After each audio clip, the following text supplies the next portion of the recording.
Railway రంగానికి సంబంధించి తెలుగు ప్రజల ఆకాంక్షలు నెరవేర్చేందుకు సాయశక్తులా కృషి చేస్తున్నట్లు రైల్వే మంత్రి సురేష్ ప్రభు స్పష్టం చేశారు. తెలుగు రాష్ట్రాల్లో జరగాల్సినంత రైల్వే అభివృద్ది జరగలేదని ఈటీవీ ఈనాడుకిచ్చిన ప్రత్యేక ముఖాముఖిలో అంగీకరించారు. రాష్ట్ర ప్రభుత్వాలతో కలిసి సంయుక్త భాగస్వామ్య సంస్థల ఏర్పాటు ద్వారా పెండింగ్ ప్రాజెక్టులు పూర్తి చేసేందుకు యత్నిస్తున్నామని తెలిపారు. భారతీయ రైల్వే ముఖ చిత్రాన్ని మార్చేందుకు అనుసరిస్తున్న ప్రణాళికలు సహా మరికొన్ని అంశాలపై సురేష్ ప్రభు కీలక విషయాలు వెల్లడించారు. सर, सबसे पहले तो आपको बहुत बहुत बधाई हो। तेलुगु राज्य से आप संसद बने और केंद्र मंत्री बनने के बाद आंध्र प्रदेश की जनता आपसे बहुत उम्मीद रखे बैठी है। आप उनके एस्पिरेशंस को कैसे फुलफिल करने वाले हैं?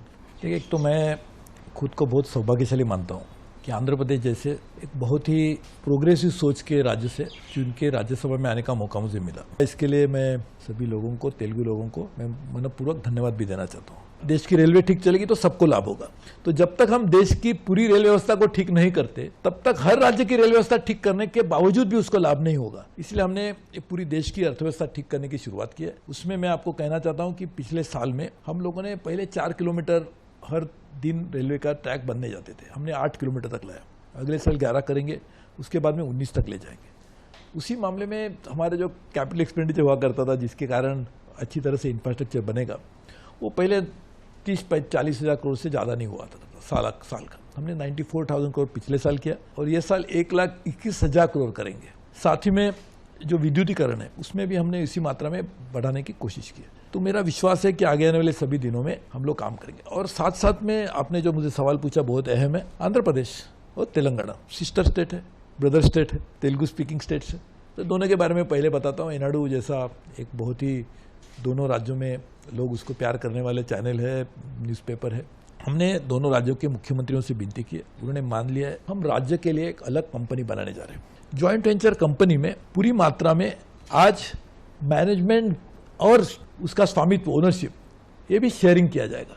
50% आपका होगा राज्य का, 50% हमारा होगा। तो ये हम करने जा रहे हैं। तो उससे कारण आंध्र प्रदेश, तेलंगाना जैसे दो राज्यों में वो तय करेंगे कि हमारी प्राथमिकता क्या है। तो 10 जिलों में क्या कहाँ जाना चाहिए वो तय करेंगे, आंध्र प्रदेश के 13 जिलों में कहाँ होना चाहिए वो तय करेंगे। तो इस तरह के हमने एक नई व्यवस्था बनाई। तो मुझे लगता है कि आपने सही कहा कि अपेक्षा पूरी कैसे करेंगे, तो इसके लिए हमने एक माध्यम बनाया। साथ ही में क्योंकि हम पूरे देश में इतने बड़ी मात्रा में काम करने की स्पीड को बढ़ा रहे, जैसे आपको कहा 4 किलोमीटर से 9 किलोमीटर, 8 से 13, 11, 13 चलेगा, उसके कारण भी राज्य को लाभ होगा। Investment is going up, it will benefit the state.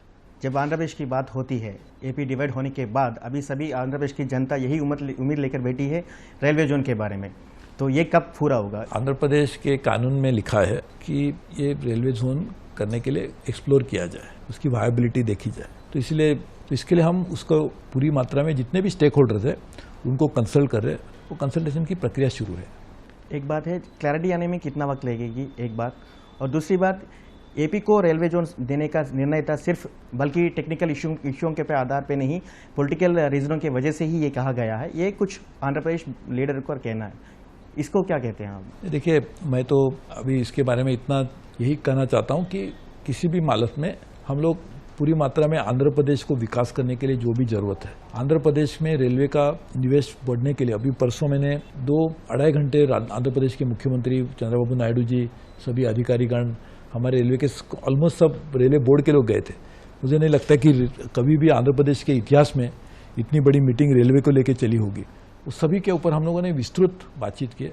तो आंध्र प्रदेश को रेल के माध्यम से विकसित करने के लिए हम पूरी मात्रा में काम में लगे हुए, आंध्र प्रदेश को भी और तेलंगाना को भी। आंध्र प्रदेश की अभी नई कैपिटल बन रही है अमरावती, उसकी रेल कनेक्टिविटी के बारे में प्रपोज किया। हम लोगों ने उसके बारे में भी एक राइट्स को काम करने को कहा है। आज ही मैंने उसका रिव्यू भी किया। हम लोग ये पूरी मात्रा में कोशिश करेंगे कि एक पूरा अच्छा इंटीग्रेटेड प्लान बने, उसका लाभ सभी लोगों को हो।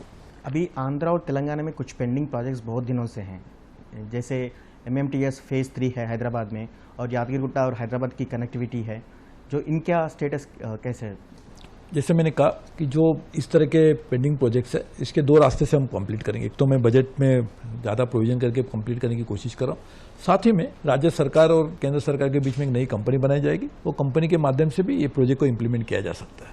जब ममता बनर्जी रेलवे मंत्री थी तब की आंध्र प्रदेश को भी बहुत वादे किए थे उन्होंने, मगर उनमें से बहुत ही अभी इम्प्लीमेंट नहीं हुए थे। अभी हम ये तेलुगु पीपल उम्मीद रख सकते हैं कि जल्द से जल्द पूरा हो सके? देखिए, एक तो मैं आपको ये वादा कर सकता हूँ कि मैं कोई वादा नहीं करूँगा। मैं आपको ये कह सकता हूँ कि हम ज़्यादा से ज़्यादा काम करने की कोशिश करेंगे, क्योंकि मैं मानता हूँ कि जो मैं कहूँगा वो पूरा होना चाहिए। जैसे इसके लिए मैंने कहा कि प्रॉमिस एंड परफॉर्मेंस में डिस्टेंस गैप नहीं होनी चाहिए, इसलिए जो भी ज़्यादा से ज़्यादा काम करेंगे हम कोशिश करेंगे। मैंने आपने देखा होगा तो मैंने आंध्र प्रदेश में जो मीटिंग की विजयवाड़ा में, उसमें हर पॉइंट के ऊपर, और मैं वहाँ के सांसद बन गया ऐसा घोषित करने के बाद 8-10 घंटे में वहाँ पहुँच गया और वहाँ पर इतनी विस्तृत मीटिंग भी की है, उसके मिनट्स बने हैं, उसका क्या क्या काम होगा उसका वीकली मॉनिटरिंग किया जा रहा है। अभी परसों में 20 तारीख को मैंने वापस उसका रिव्यू मीटिंग मैंने विजयवाड़ा में किया।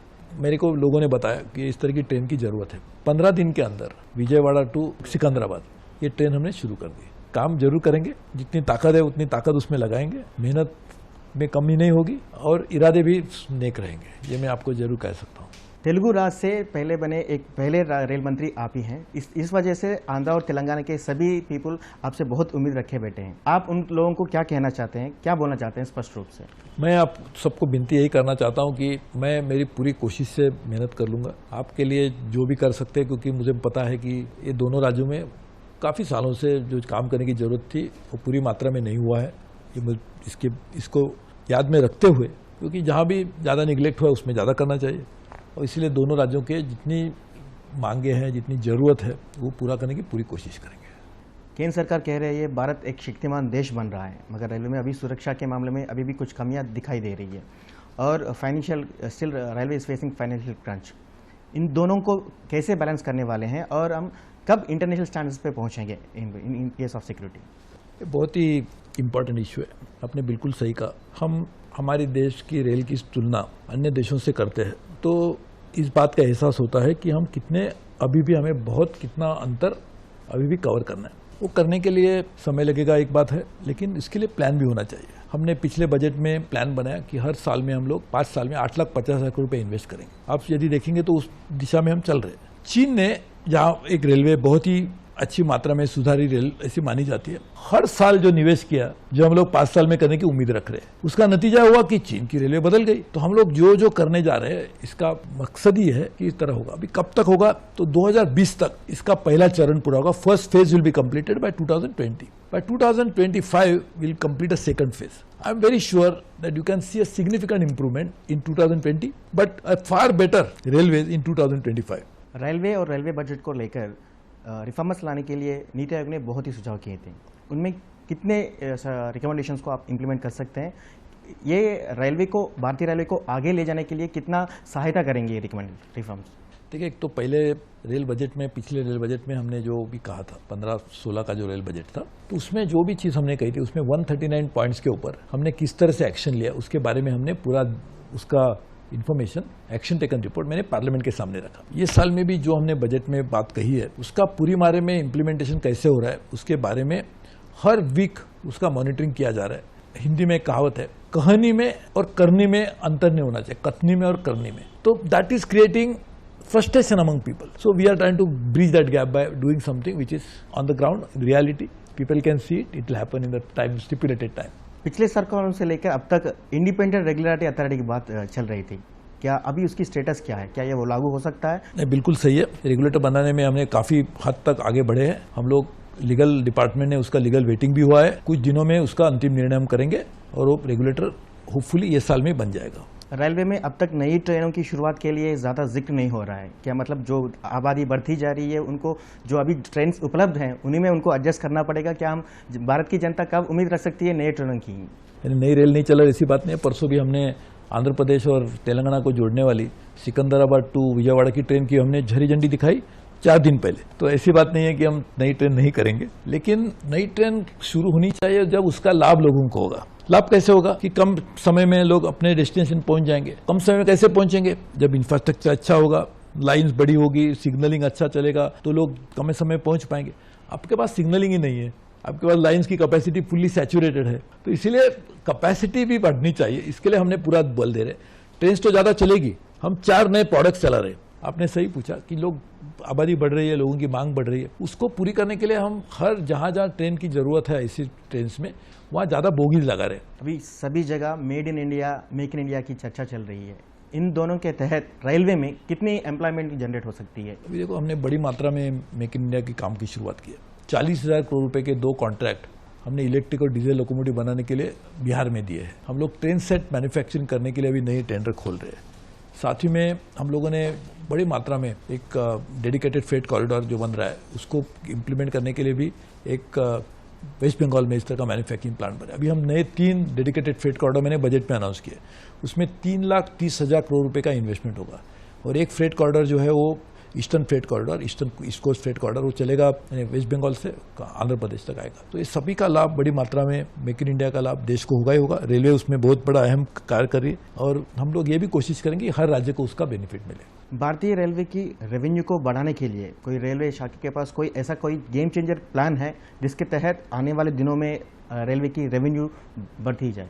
कल ही मैंने एक मीटिंग की थी कि जो हमारे आज 5-6 कमोडिटीज कोल, सीमेंट, स्टील, आयरन ओर, इसको लेके ही रेलवे अपना इनकम कमाती थी। उसके बाहर जाके बियॉन्ड कोल इस करके का मैंने कल कॉन्फ्रेंस की। हमारी कोशिश है कि वहाँ से नए सोर्स ऑफ कैपिटल जैसे पार्सल बिजनेस है, नए कमोडिटीज़ है जैसे सॉल्ट है, एल्यूमिनियम है, इसको को भी हम लोग लाने की कोशिश करें। एक तो ये हो गया। साथ ही में हमने एक फर्स्ट टाइम रेलवे के इतिहास में हमने नॉन रेल रेवेन्यू के लिए एक डायरेक्टरेट खोली है। हजारों रेलवे कर्मचारी पीपीपी के मॉडल के खिलाफ हैं। वो 40 साल के बाद पहली बार वो हड़ताल पे जाने के लिए भी उन्होंने अनाउंस किया है। तो इनको आप कैसे फेस करने वाले हैं? उनको क्या संदेश दे के उनको ये राजी करने वाले हैं? देखिए, एक तो मैं आपको बिल्कुल खुली मात्रा से कह सकता हूँ कि रेल ये देश की स्वामित्व ही रहेगी। Ownership will remain with the country as a whole. We will never do anything which is not in the interest of railway employees. अभी रेल में जरूरत क्या है? निवेश की जरूरत है। निवेश कहाँ से आएगा? एक तो रेल बजट से आएगा, उसके लिए फेयर बढ़ाना चाहिए या फ्रेट बढ़ाना चाहिए। Investment has limitation because fare and freight can be increased only up to a point. And also getting money from the budget of the main budget of the finance minister. If he gives unlimited money, it was all right, but it is not possible. So we had to work on a very limited possibilities. So PPP is going to help to get more money into the railways, which will help railways. It is not selling of railways, it is only getting investment into railways, which will enhance the railways ability to survive, to do better business, so that more revenues will come. If more revenues come, railway employees will also benefit. So I think there is no need for any unnecessary worry. ఇప్పటి వరకు తెలుగు రాష్ట్రాల్లో నిర్లక్ష్యానికి గురైన pending ప్రాజెక్టులన్నింటినీ వీలైనంత త్వరగా పూర్తి చేసేందుకు కృషి చేస్తామంటున్నారు సురేష్ ప్రభు.